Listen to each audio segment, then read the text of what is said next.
열린 라디오 YTN에서는 시청자 여러분의 목소리를 듣습니다. 참여 신청과 의견은 유료 문자 샵 0945, 우물정 0945나 YTN 라디오 프로그램 열린 라디오 YTN 게시판을 통해 남겨주세요.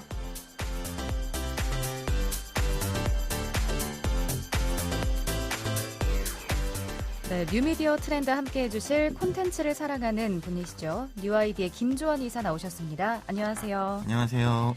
네, 오늘은 화제의 영상부터 좀 소개를 해주시죠. 요즘 유튜브에서는 뒷광고 논란으로 인한 유튜버들의 사죄 영상들을 최근 많이 볼 수 있는데 우선 이 뒷광고가 무엇인지 좀 설명을 해주시죠. 뒷광고 지금 굉장히 많은 얘기가 나오고 있죠. 예. 뒷광고란 건 이제 뭐 원래 있는 정식 용어는 아니고요. 어떠한 경로를 통해서도 유튜버들이 컨텐츠에서 이 광고라고 표현하지 않은 네. 경우, 그리고 생방송을 통해서는 뭐 고지를 했지만 유튜브 영상에서는 또 광고임을 표시하지 않았다든지, 아니면 광고임을 고지하였으나 영상 내 자막이나 유튜브에 유료 광고 포함이란 기능이 아닌 댓글이나 더보기에 이제 보기가 되게 어렵거든요. 네. 그런 걸 표현했을 경우 이제 뒷광고라고 지금 얘기를 하고 있습니다.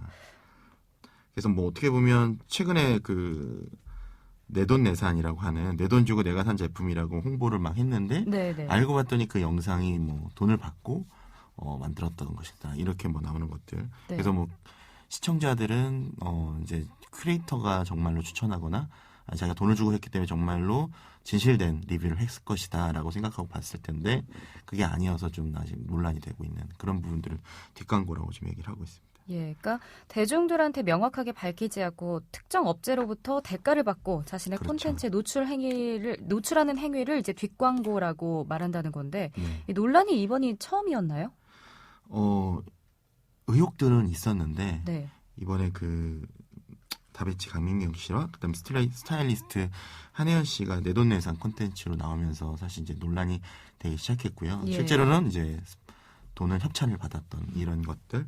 그리고 유튜버 애주가 PD의 그 참 PD가 자신의 유튜브 채널에 커뮤니티에 이제 유튜버들이 돈을 받고 리뷰하면서도 자신이 산 것처럼 거짓말하는 PPN 꼼수가 많다라고 폭로를 하고 유튜브를 저격을 하면서 이제 사죄 영상 올리고 지금 어떻게 보면 큰 파란이 일어났다고 볼 수 있을 것 같습니다. 예. 그렇다면 지금 말씀해 주신 분들 말고 또 뒷광고로 논란이 됐던 유튜버들은 누가 있습니까?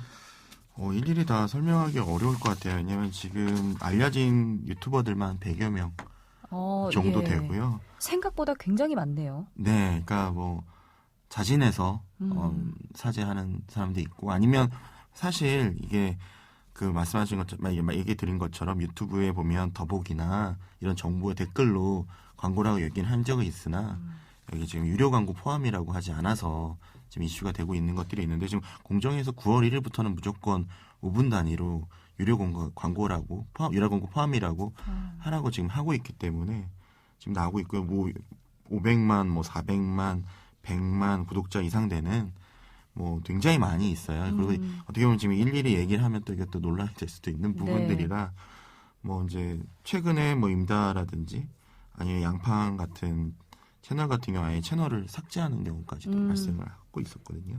뭐 그렇다면 만약에 광고인 거를 이제 콘텐츠에 직접 언급을 하거나 자막으로 표시를 하는 건 혹시 괜찮나요?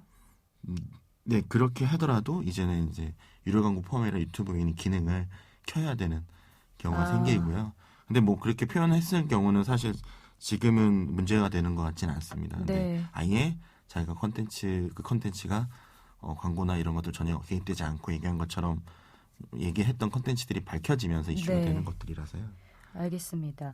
그럼 혹시 이렇게 이제 광고라고 말하지 않고 자연스럽게 광고 콘텐츠를 만드는 게 뭐 아무래도 조회수 때문일까요? 그렇죠. 예를 들면 광고라고 하면 뭐 우리 자기가 후원하는 유튜버들이 광고를 했다는 거에 대해서 뭐 싫어하지는 않는데요. 네. 그렇다고 광고에 대한 그 컨텐츠에 대한 몰입이라든지 조회수가 자연스럽게 바이럴되지는 않는 건 사실이거든요. 네.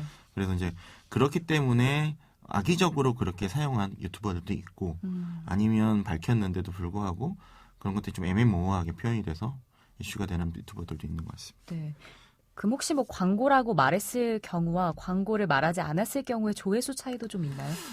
뭐 보통 한 몇십 프로에서 많게는 2배 정도까지도 차이가 나는 것 같아요. 근데 광고 효과라는 게 결국에는 그 영상을 얼마나 많이 봤냐라는 네. 거잖아요. 그래서 광고주 입장으로는 뭐 100만 조회수가 나올 수 있는 영상을 광고를 포함했다고 해서 뭐 30만이나 50만이 나오면 뭐 상대적으로는 좀 뭐 이제 이건 효과가 좀 떨어진다 생각할 수 있을 것 같아요. 근데 네. 앞으로는 이제 그런 일은 발생되지 않을 것 같다는 생각이 들고요. 그리고 시청자들도 그런 부분에 대해서 염두에 두고 더 열심히 보고 있어서 네. 네. 그렇군요. 뭐 광고가 아닌 것처럼 하지만 결국 광고 콘텐츠를 만드는 게 어떻게 보면은 뭐 시청자 입장에서는 속았다는 기분이 들면서 사기가 아닌가라는 생각도 사실 들거든요. 네. 이런 뭐 뒷광고 논란이 있어도 하지만 유튜버는 처벌할 수 없다라는 얘기도 있더라고요. 이건 무슨 얘기입니까? 현재 그 광고주를 제재하는 규정만 존재하기 때문인데요. 그 이제 인플루언서를 사기죄로 적용하기 어렵고요. 네. 그리고 이제 뭐 표시 광고 공정화에 관한 법률은 기본적으로 광고주를 처벌 대상으로 하기 때문에 사업자에게는 시정 명령을 내리고 과징금을 부담할 수 있지만 뒷광고를 한 인플루언서까지는 법으로 처벌하는 데는 한계가 있습니다. 네. 네, 그래서 지난 6월에 공정거래위원회에서 추천 보증 등에 의한 표시 광고 심사 지침을 개정하면서 기존의 유료 광고에 대한 고지 의무가 있었지만 이제는 아예 9월 1일부터는 협찬 광고를 받을 시 의무적으로 사실 표기해야 된다라고 얘기를 했고요. 예. 광고에 대한 표기를 할 때 협찬 광고 문구가 제목 앞쪽에 제품 후기 부분에 나올 때도 유료 광고 등의 문구를 노출해야 되고 방송 중 5분 단위로 유료 광고 자막을 반복적으로 표기하거나 구두로 알려야 된다. 이런 게 나와 있습니다. 그래서 뭐 예를 들면 댓글로 남긴다든지 더보기에 보면 알고 봤더니 네. 광고였다든지 이런 것들이 이제 허용이 되지 않는 거죠. 그러니까 내가 구독한 유튜버의 영상을 다 봤는데 이제 나중에 보니까 이게 뒷광고였다 하면 사실 실망스럽긴 할 것 같아요. 네, 맞습니다. 네, 앞으로는 이런 뒷광고 콘텐츠는 좀 없어지기도 하고 하게 된다면 명확하게 노출하고 좀 표기해서 혼란이 없었으면 네. 좋겠습니다. 근데 이런 것들은 지금 이 유튜브라는 생태계가 이제 만들어진 지 10년이 채 안 되고 그리고 앞으로 어떻게 보면 성장통이라고 생각이 들고요. 그러니까 과정이라고 보면 되는 걸까요? 그리고 이제 이렇게 하면서 많은 정화가 이루어질 거고 그리고 이제 협회나 이런 데 차원에서도 이런 부분을 좀 심각하게 받아들여서 네. 이제 그런 어떤 홍보 활동이라든지 뭐 규제도 좀 생겨야 되겠죠. 네, 규제도 이미 이제 생긴 거고요. 네. 그런 것들을 잘 알려서 어떻게 보면 신뢰거든요. 그리고 왜냐하면 기존 언론이나 방송에서는 이런 PPL 알려지지 않은 PPL들이 네. 워낙 많고 그거에 지쳐서 시청자들이 어떻게 보면 유튜브나 이런 데서 자기가 더 몰입해서 보는 콘텐츠들이 많이 발생하는 건데 예. 네네네. 그런데 그런 부분에서 어떻게 보면 똑같구나라고 생각이 들면서 더 많은 그런 상실감 같은 걸 느끼는 것 같아요. 네, 네. 앞으로 더 나아질 거라고 보고 있습니다. 알겠습니다.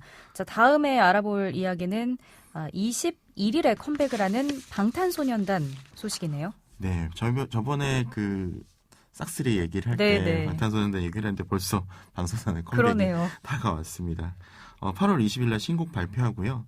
원래 앨범 자체는 이제 원래 뭐 하반기 목표를 하고 있었는데 싱글을 먼저 발표를 하는 거고 이제 약간 글로벌 시청자들 이거 아니면 리스너들을 위해서 네. 영어로 이제 곡으로 발매할 예정이라고 합니다. 사실 이번에 4월에 방탄소년단 월드 투어는 있었는데 이제 코로나19 때문에 무산이 됐던 거죠. 네, 원래 이제 4월 서울도 시작을 해서 미국 16회, 유럽 7회까지 아시아까지 돌면서 한 해를 멋지게 마무리한 월드 투어를 기획을 했었어요. 어떻게 보면 엄청난 큰 이벤트죠. 네. 근데 신종 코로나 바이러스로 BTS의 월드 투어는 전면 수정이 됐는데 이러면서 오히려 더 대박을 냈습니다. 뭐냐면 앨범이나 음원 그리고 온라인 공연 등에서 여러 가지 이제 역대 최고의 수준을 수익을 냈다고 하고요. 13일 빅히트 레이블 공식 유튜브 채널을 통해서 IR을 발표를 했습니다. 네. 그래서 올해 상반기 연결 매출이 3천억 가까이 되는 2,940억, 그 영업이익이 497억 원이라고 합니다. 그래서 방시혁 대표는 빅히트가 추구하는 콘텐츠와 팬이라는 본질에 집중했다고 얘기를 하고요. 빅히트 생태계를 더 키웠습니다. 그리고 뭐 단순히 방탄소년단만 있는 게 아니라 뭐 세븐틴이라든지 뉴이스트라든지 그다음에 여자아이들 그다음에 뭐 다양한 TXT도 있고요. 빅히트가 이제 관리하는 슈퍼스타들은 다 연결해가지고 예. 앞으로 이제 사업에 이제 집중하겠다고 하는데요. 또 하나 이제 굉장히 낯설다고 얘기하셨던 네. 방탄소년단 고유의 캐릭터가 처음으로 나왔습니다. 이게 뭔가요? 타이니탄이라고 하는. 타이니탄. 네, 그러니까 작은 방탄이라는. 네. 얘기예요. 사실 저는 이거 보고 네. 직접 찾아봤어요. 또 이렇게 네네. 캐릭터 상품인 것 같던데요. 캐릭터 상품이고 이제 그 캐릭터를 가지고 애니메이션도 이미 이제 클립으로 유튜브로 공개를 했고요. 네. 그래서 예를 들면 방탄소년이 이제 잠깐 뭐 군대를 간다든지 없더라도 이 방탄소년단의 세계관을 계속 유지할 수 있는 어떤 연결고리가 생겼다고 보시면 될 것 같아요. 네. 작년 10월에 베타 버전이 살짝 이렇게 공개된 적은 있었는데요. 재산사업권 IP를 하는 독립된 빅히트 IP가 이제 만들어지면서 완전히 네. 캐릭터를 완성시켰어요. 그래서 이제 이걸 가지고 교육 컨텐츠도 만들고 있고 캐릭터를 책도 나오고. 통해서. 네. 예. 그래서 이제 결국에는 방탄소년단이 활동을 하지 않더라도 이 캐릭터를 이용해서 여러 가지 부가 사업을 할 수 있는 고리를 만들었다고 보시면 되고, 그래서 이런 귀여운 캐릭터 소식뿐만 아니라 10월 방탄소년단은 온라인과 오프라인에 동시에 또 콘서트를 개최한다고 합니다. 네. 알겠습니다. 이 앨범과 뭐 굿즈뿐만 아니라 방탄소년단의 캐릭터화까지 이루어지고 있는 것 같은데 앞으로도 어떤 모습으로 또 팬들을 찾아갈지 좀 기대를 해봐야 될 것 같습니다. 오늘 말씀 여기까지 듣겠습니다. 고맙습니다. 감사합니다. 네, 지금까지 뉴아이디의 김조한 이사였습니다.